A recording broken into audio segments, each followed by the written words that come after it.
Welcome to my first video review on YouTube. Today we're going to be talking about axes, specifically tomahawks. The two choices today was SOG Fusion Tomahawk and also the amazing cold steel tomahawk.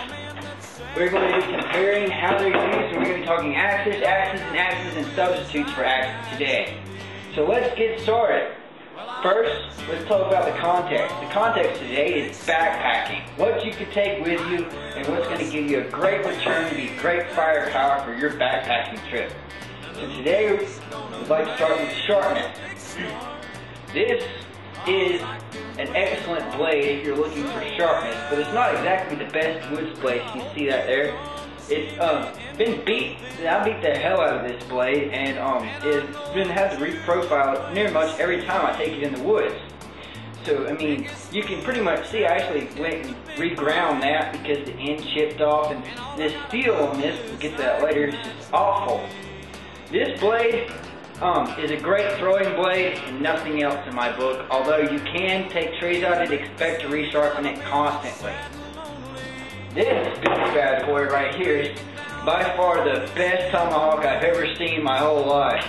I'm really impressed with what Cold Steel did on this one. It's affordable, it's compact, and it's got a great swing and a great grip. Multi-use, I say this on the firepower scale is just excellent. I would be scared of this thing if I was facing it down.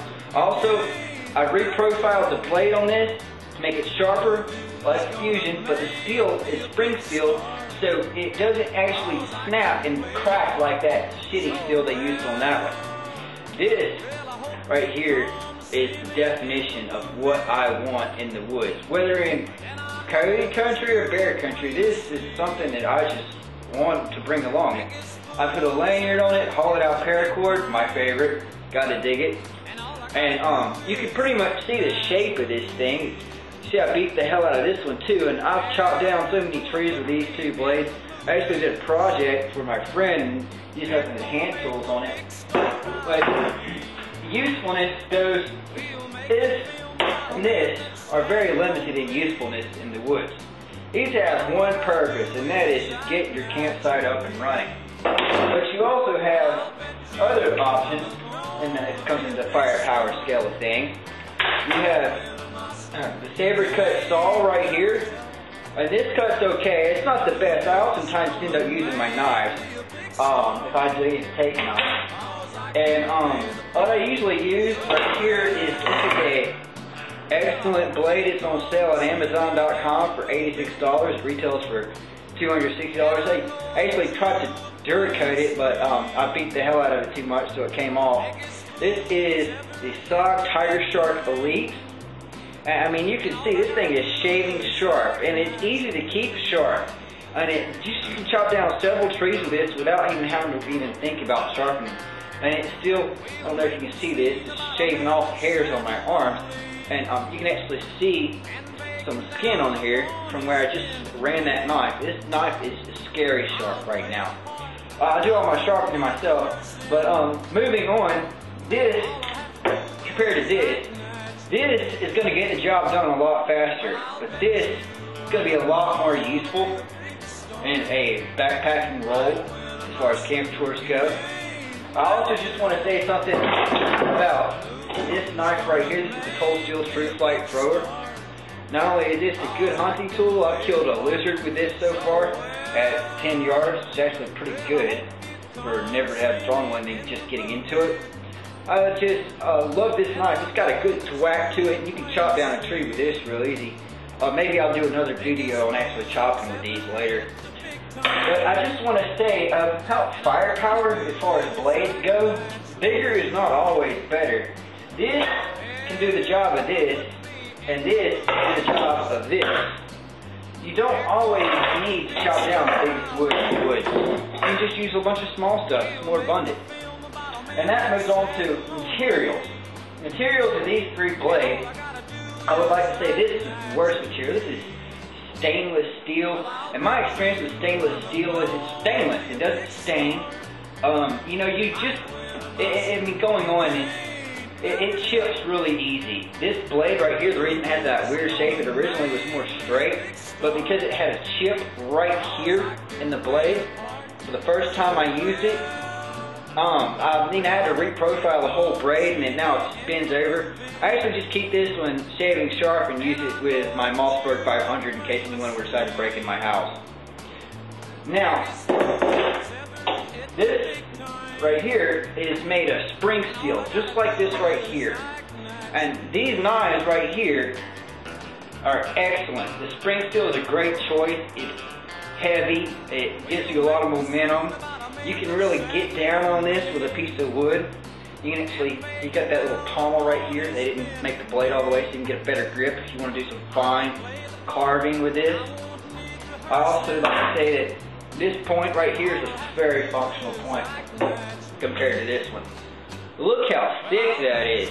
I mean, just saying, this is just going to put a little hole, but this is going to just really ruin somebody's day. And taking this into the woods to be used as just a weapon is a good idea, but I mean, more importantly, this can be used to just do a lot of work with this, and with this as well, but this one is better. But this one does cut faster because it is sharper, but dulls really fast, so you don't want to take this one, take this one. So I guess we discussed materials, now let's discuss accessories. The Kydex sheath, excuse me, or the cold steel, is actually the best thing because you can attach this to anything just using a little paracord. Right now, just to demo it, I've got a lanyard attached to this, and you can just see how easy it is to get on this thing.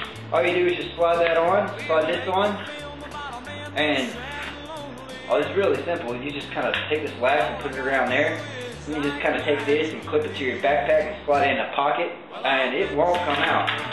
Or you just take some paracord and tie it to your load-bearing vest or belt or whatever you happen to have that day and carry it with you, and all you have to do is take it off. It's just this. Very simple. Love it. You might be asking why I don't have the sheath out for this one right here. The sheath on this one actually broke.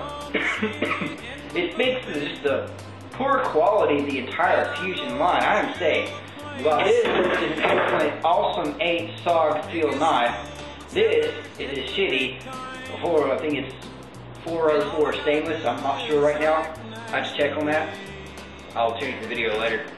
But this steel is just complete crap. The Fusion line, horrible. Tiger Shark Elite, excellent. Well, going on to other options, we've already discussed that. You can use saw to use just this throwing knife as your general purpose. You can actually have some great fun with this. I've had hours of entertainment just by taking this and just taking it back and actually throwing it. I throw it from there, throw it from here. Well, I guess that's a subject for later. But, you know, I think what we've done here today is we've really gone over axes. So, just the fourth part of the axe is how it swings. The only thing I would do here is I would change this grip right here. I'd make it grippier. Maybe some athletic tape or some duct tape, just to give it a little bit more. Because in a situation where you need to get to this in a hurry, or you're just tired and it's wet, this is really slippy right here when it gets wet. That's something that you see on the SOGs. You've got these grips right here, and that works really well for me. Alright, well, this is signing off. I hope you enjoyed this first review of mine. Hope there's some more to come. And ask me questions about my gear. I've got plenty of stuff. I'd like to go out and actually do some adventuring in the Tensas River Delta. Alright, bye-bye.